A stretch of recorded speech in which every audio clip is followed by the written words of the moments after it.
ایک حافظ قرآن لڑکی جو کہ کپڑے دھوتی تھی اس پر عذاب کیوں آیا؟ اس کی میت کو واشنگ مشین کے ساتھ ہی دفن کیا گیا۔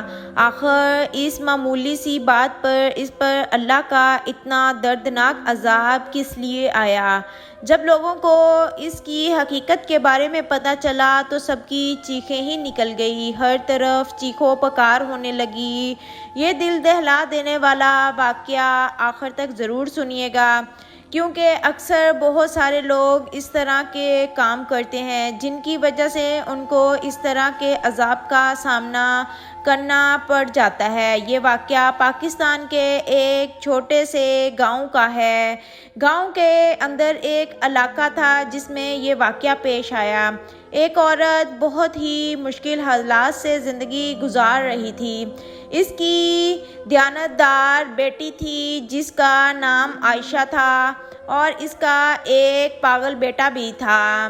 عائشہ ماں کا ہاتھ بٹاتی تھی کیونکہ اس کے والد کا انتقال بچپن میں ہی ہو چکا تھا اور ماں بوڑھی ہو چکی تھی۔ پہلے حالات تو ٹھیک تھے، پھر والد کو دل کا اٹیک آیا جس کی وجہ سے اس کا انتقال ہو گیا اور گھر میں فاقے چھانے لگے۔ اس صورتحال میں عائشہ کی ماں نے سوچا کہ کیوں نہ کچھ کام کر لیا جائے، لوگوں کے گھر جائے اور جا کر صفائی کا کام کرے۔ عائشہ کی ماں کبھی بھی عائشہ کو اپنے ساتھ باہر نہیں لے کر جاتی تھی، بلکہ اسے ایک مدرسے میں داخل کروا دیا تاکہ وہ حافظ قرآن بن سکے، اور عائشہ بھی اپنی ماں کی خواہش کو پورا کرنے کے لیے مدرسے جایا کرتی تھی۔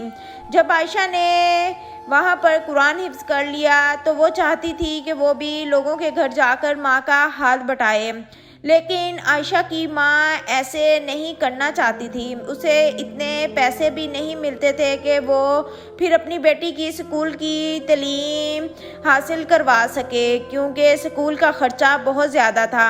عائشہ کی ماں صبح سویرے لوگوں کے گھروں میں جاتی اور کام کرتی اور عائشہ کو بولتی کہ بس تم گھر پر ہی رہو اور مدرسے جاؤ اور اپنی تعلیم پر دھیان دو، جب میرے پاس پیسے ہوں گے میں تجھے اسکول میں ایڈمیشن کروا دوں گی۔ ایک دن اچانک عائشہ کی ماں لوگوں کے گھروں میں سے کام کرتی ہوئی آ رہی تھی کہ ایک سائیکل والے نے اس کی ماں کو پیچھے سے ٹھوکر لگائی جس کی وجہ سے وہ زمین پر گری۔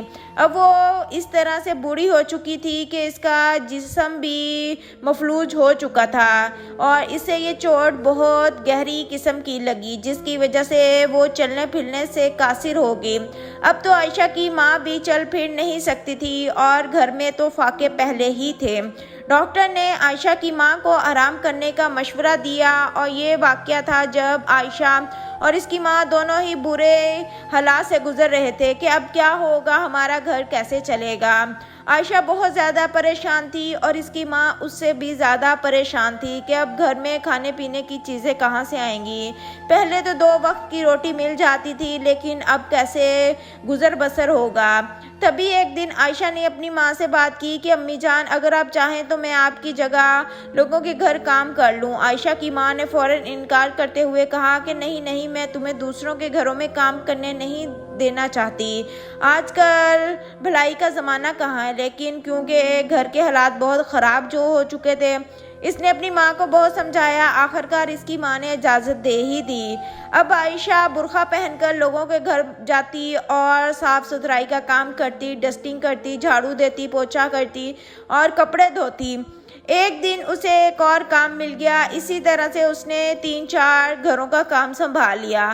جب عائشہ کی ماں نے دیکھا کہ اس نے اتنا کام شروع کر دیا تو وہ بہت پریشان ہوگی اور عائشہ کو بولی کیوں اپنی جان پر اتنا ظلم کرتی ہو، لیکن عائشہ نے اپنی ماں کو سمجھایا، امی میں ہر گھر میں 2-2 گھنٹے کام کر لیتی ہوں، اس سے کوئی نقصان نہیں ہوتا، الٹا پیسے اچھے آ جاتے ہیں۔